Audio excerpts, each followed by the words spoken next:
Գյորջյան Կասկադ 60 ամիս փուլային վճարում բազմաթիվ առավելություններ։ Պարոն Եղան, նախ յետխորհրդային երկրներից տեղյակ եք, որ երկրներ ունեն նմանատիպ համաձայնագրեր Եվրամիության հետ, եւ երկրորդ ճգնաժամային նման գործողությունների համար, երբ որ ասում եք այստեղից ուժեր են գնալու, ընդհանրապես պատկերացում կա, թե ինչի մասին է խոսքը, արտակարգ իրավիճակների փրկարար ծառայության ստորաբաժանում, զինված ուժերի ստորաբաժանումներ, խաղապահ բրիգադից, օրինակ ՄԱԿ-ի հովանու ներքո խաղապահ առաքելության դեպքում գործում է խաղապահ բրիգադը, որը հատուկ կարգավիճակ ունի։ Նախատեսվում է արդյոք ինչ որ ստորաբաժանումների առանձնացում նման խնդիրների իրականացման համար։ Շնորհակալություն, պարոն Մանուկյան, երկրորդ հարցի վերաբերյալ դա արդեն ամեն պետության որոշելիքն է, տվյալ դեպքում Հայաստանի Հանրապետության, դա գործադիր մարմինը արդեն կորոշի եւ իրենք ավելի լավ, այսինքն նախարարությունները, եթե տվյալ դեպքում լիազոր մարմինը ներքին գործերի նախարարությունը, իրենք կորոշեն, թե ինչ ձևաչափով մասնակցել առանձին ստորաբաժանման, թե արկա ստորաբաժանումներից որևիցե մեկից, ինչ վերաբերում է տեսակներին, համաձայնագրում հստակ ասվում է, որ վերաբերում է այն համաձայնագիրը վերաբերում է այն գործողություններին, որոնք կարող են ներառել Եվրոպական միության մասին համաձայնագրի 42.1 եւ 43.1 հոդվածներով սահմանված խնդիրները, այն է 42.1-ը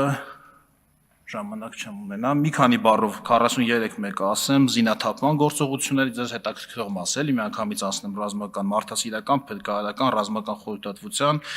հակամարտության կանխարգելման, խաղաղապահ գործողությունների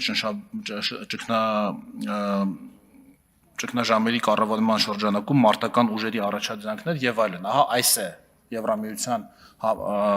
Եվրոպական միության մասին համաձայնագրով այն գործողությունների շրջանակը, որի շրջանակում կարող են տեղի ունենալ ռազմական առաքելություններ, մնացածը արդեն որոշվում է տվյալ յուրաքանչյուր դեպքում առանձին որոշմամբ։ Արձագանք։ Պարոն Եղանյան, չեմ հարցնում, որովհետև պարբերաբար Նիկոլ Փաշինյանի կողմից հնչում է մի արտահայտություն, որ Հայաստանի Հանրապետության զինված ուժերը Հայաստանի սուվերեն տարածքից դուրս որևէ գործողություն չեն իրականացնելու։ Հիմա ձեր հիշատակած այդ հոդվածի մեջ կա զինաթափում եւ նաեւ հակամարտություն, որը նշանակում է նաեւ չի բացառում ռազմական գործողություններ։ Այդ դեպքում ո՞րոնց է տեղավորում այդ տրամաբանության մեջ մեր զինված ուժերը Հայաստանի սահմաններից դուրս որևէ բան չեն իրականացնելու եւ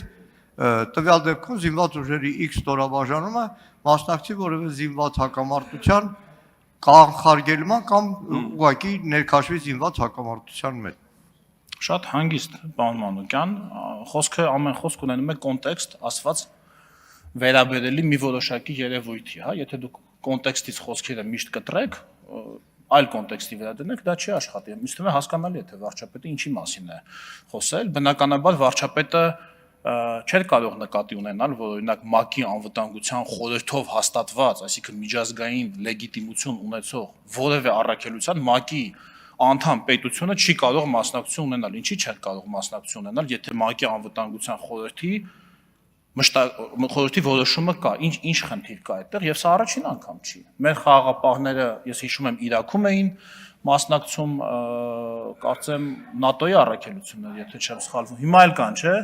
Ուրեմն Իրաքում, Կոսովոյում, երբ Աֆղանստանում էլ էին մասնակցում եւ բնականաբար հասկանալի է եւ բնականաբար վարչապետի ասածը չէր կարող վերաբերելի լինել օրինակ առաքելությանը Կոսովոյում կամ Իրաքում կամ Աֆղանստանում հասկանալի է որ մեր տարածաշրջանի մեր հարևանների հետ հարաբերությունների կոնտեքստում է դա ասել հիմա դա կտրենք Եղոյան, Մարզա